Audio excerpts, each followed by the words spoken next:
Hello everyone and welcome to the European Team Championship. We have a clash on board 1 between Austria and Norway. Representing Austria, we have Valentin Dragnev, and representing Norway is the #1 rated player in the world, Magnus Carlsen. You can see that there's some 250 rating points difference, but that doesn't matter as, well, if you have to win, it's always very hard if your opponent is playing well. So I made a video the other day about how you should never resign, how you should always keep fighting, and this is this just gets it to a completely different level, but in that spirit. So let's check it out.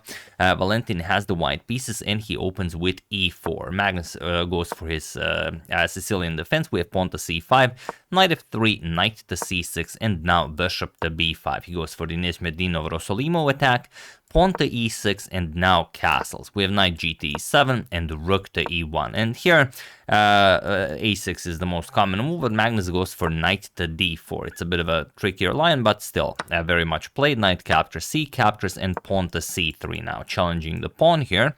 Pawn to a6, we have bishop back to f1, and now knight to c6. And here we have pawn to b4. Most likely an unpleasant surprise for Magnus Carlsen, because Magnus already played this exact position with black. He played it against Maxim Vachier-Lagrave, and Maxim continued with b4 and defeated Magnus back in 2021. So okay, bishop to e7, they continue in the same fashion as the game mentioned. Pawn to a4, we have castles, and now knight to a3. D captures on c3, and now d captures on c3. We have bishop to f6, and now Maxim played pawn to b5 right away, but Valentin plays bishop to b2, which is actually the strongest move recommended by the engine, so he sort of improves on Maxim's game. And now there are a couple of games where d5 was played, but here we have pawn to d6 by Magnus, and it is now as of move 13 that we have a completely new game. So okay, queen to b3, continuing development, putting more firepower behind that b5 push. We have queen to c7, and now rook a to d1. The d6 pawn is weak, and of course you want to attack it at some point. We have rook to d8, knight to c4 now, putting more pressure on d6, and now pawn to b6. Otherwise, you might have some chances of playing a5, maybe put a knight on b6, but mostly the knight is coming to e3, and then you will control d5, you'll control f5, you'll have f4, f5 maybe, and so on, the usual stuff against the Sicilian. b6, we have knight to e3, and the bishop to b7 now. We have knight to g4, putting pressure on Magnus's bishop, and bishop to g5. We have pawn to c4, now grabbing more space here and gaining more control over the d5 square, and pawn to h5, kicking away the knight, but Valentin does not retreat. He goes queen to c3, threatening checkmate. We have pawn to f6 defending, and now pawn to h4, offering to trade a knight for bishop here. Bishop captures on h4. We have queen to h3, and now h captures on g4. We have queen captures on h4, and now knight captures on b4, and rook to e3. So of course he wants to go rook to g3, capture on g4, and threaten the g7 pawn, or maybe even just capture here, go back, and then put everything on the h file, and then try to threaten the black king via the h file. So pawn to e5, a very good move by Magnus. This sort of renders the dark square bishop kind of useless for the moment, but also frees up this diagonal for the light square bishop to join the action. We have queen captures on g4, and the immediate bishop to c8, attacking the queen, queen h4, and now we have bishop to e6. Interestingly, bishop to e6 loses the game for Magnus, but it's such a complicated position that it was not exploited in the game. Here you have to play pawn to g5 first, and Magnus wanted to play bishop to e6 and g5, but move order really matters here, because if you play g5 right away, then look at this, pawn to rook to g3, and now if queen to g7 defending, you have everything defended. For example, queen to h5, you play bishop to e6, and you played, okay, bishop to e6 and pawn to g5.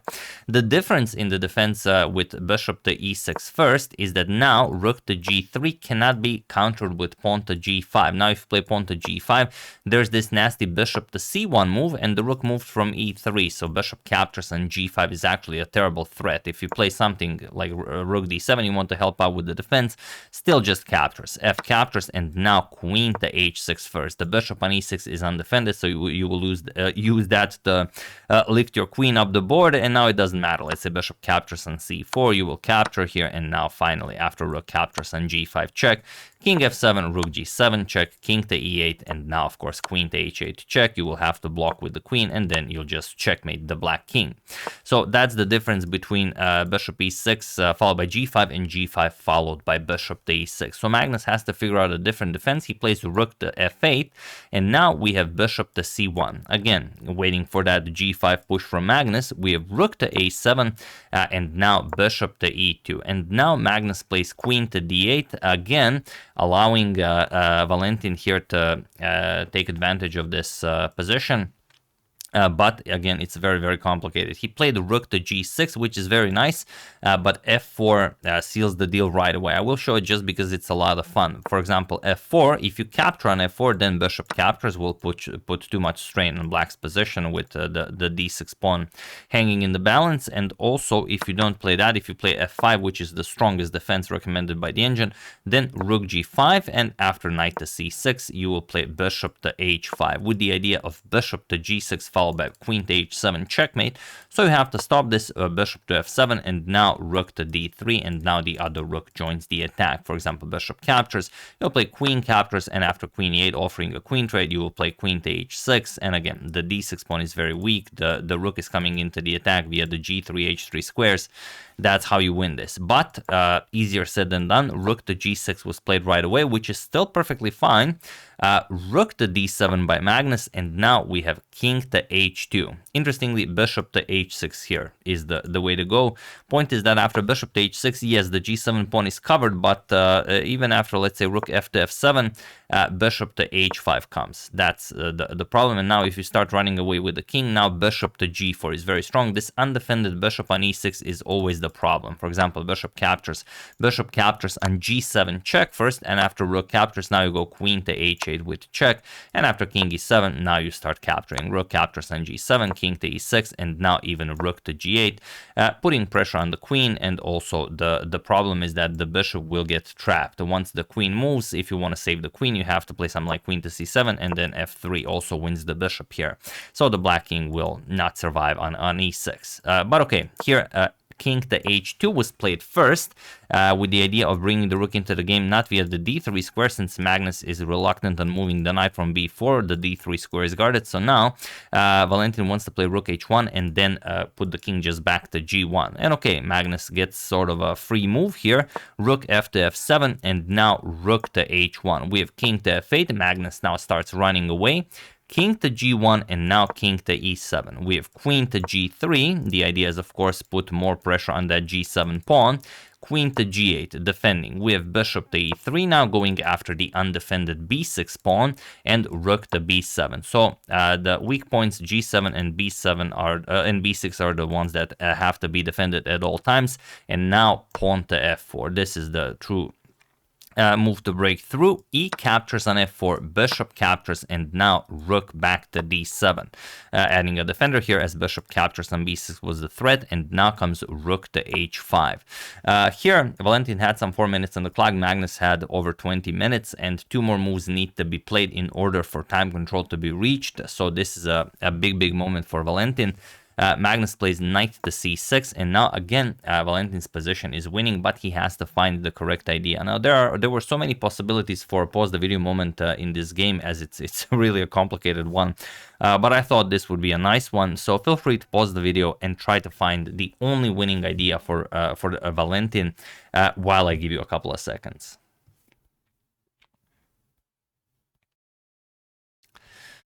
So for those of you who were able to do it, congratulations on always looking for really weird moves. And for those of you who just want to enjoy the show, it is pawn to a5. That's the way to break through. Now you're either breaking through here, or if b captures on a5, then you will play pawn to c5. That's the really fun part. And if d captures, then rook captures on c5, and now black will have too difficult a time defending both the g7 and the knight here on the c6, and the pawns are destroyed destroyed here, and you will just be able to get in the position. So there's really no good way to handle everything here. On the other hand, where are you moving the knight? That's also a pretty big question. Like knight to d8 will just be met with pawn to e5, completely opening up the position.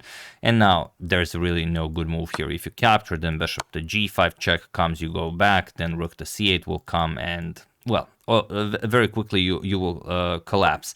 And on the other hand, after a5, if knight captures on a5, sort of keeping the pawn chain intact, now you again play pawn to e5. Looks impossible, but that's how chess works. D captures, and now you sacrifice the bishop. And after f captures, rook captures on e6 with check, and black resigns. You either go back, and there's, well, your position is completely busted, or you capture and you get checkmated here with this beautiful, I don't know what this checkmate is called, but it really should have a name.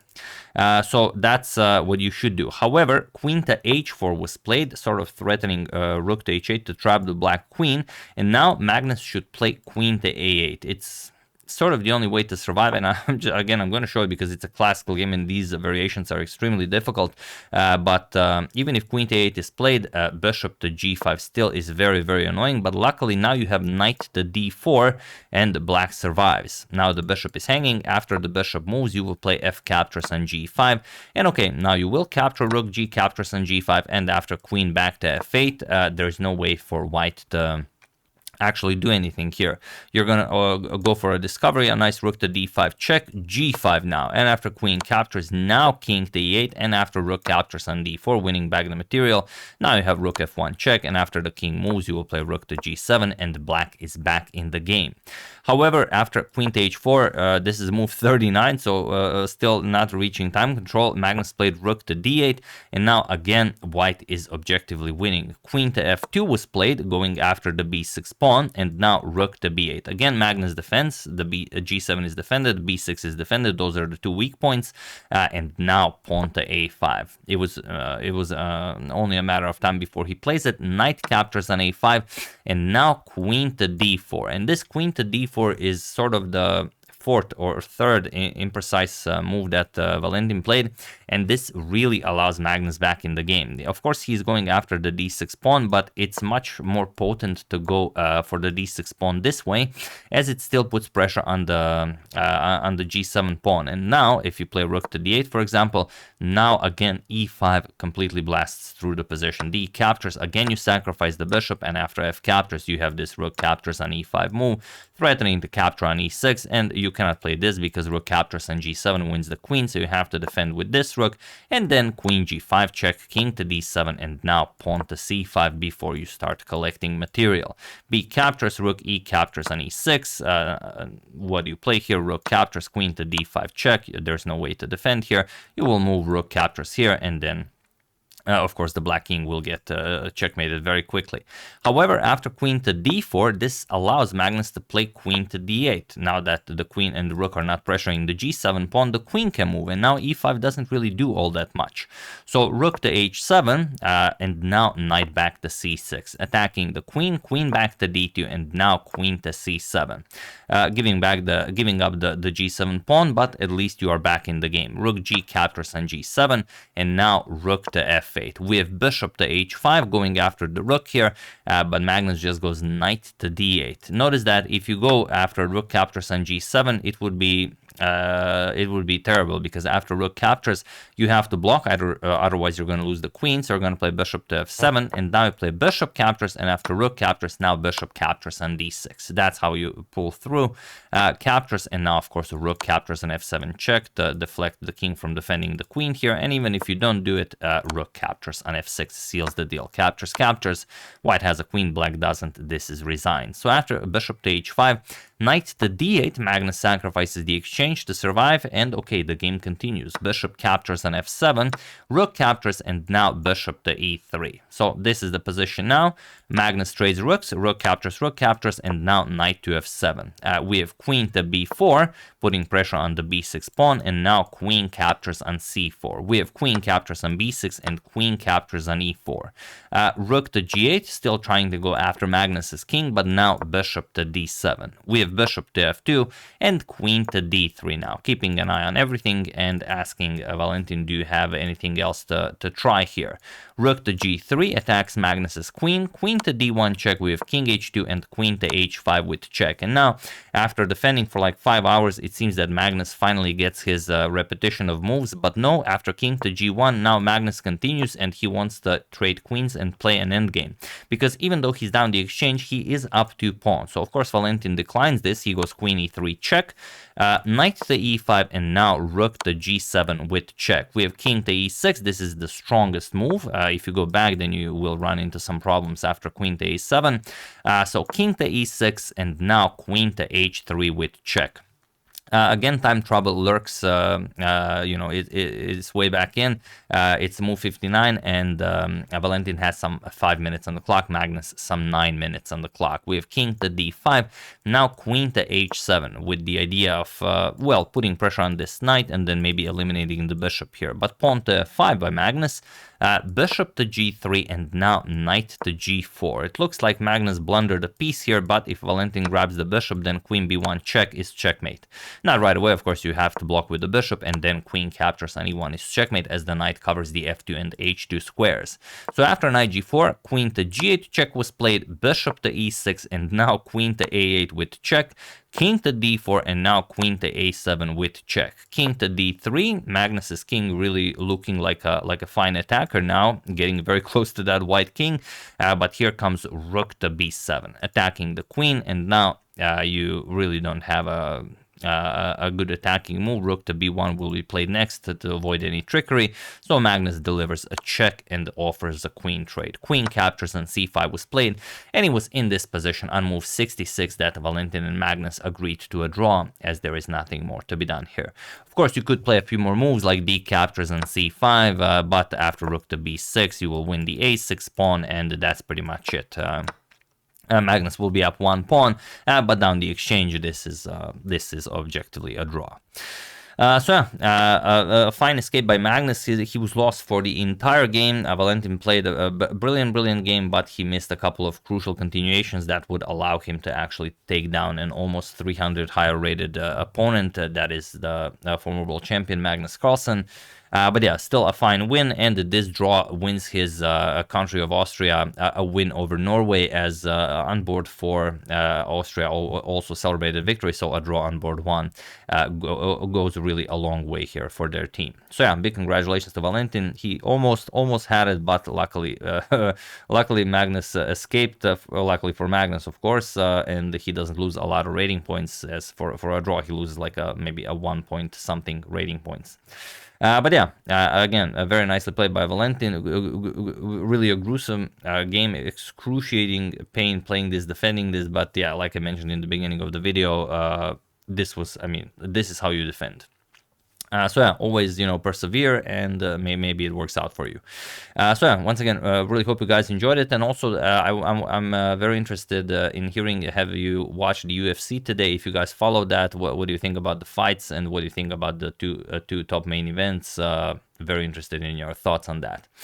So yeah, once again, hope you enjoyed it. I would like to wish a very happy birthday to Manar, and I would like to thank Kevin Clark, Camilo Hihe Schwarzhaupt, Randall Ingersoll, and Stefan Rakocevic for your contribution to my channel. Thank you a lot, I really appreciate it. As usual, you can check 2 of my previous videos here. Thank you for watching, and I will see you soon, continuing to check up on your wonderful suggestions and whatever else happens in the chess world. Thank you all, I will see you soon, and have an excellent rest of your day.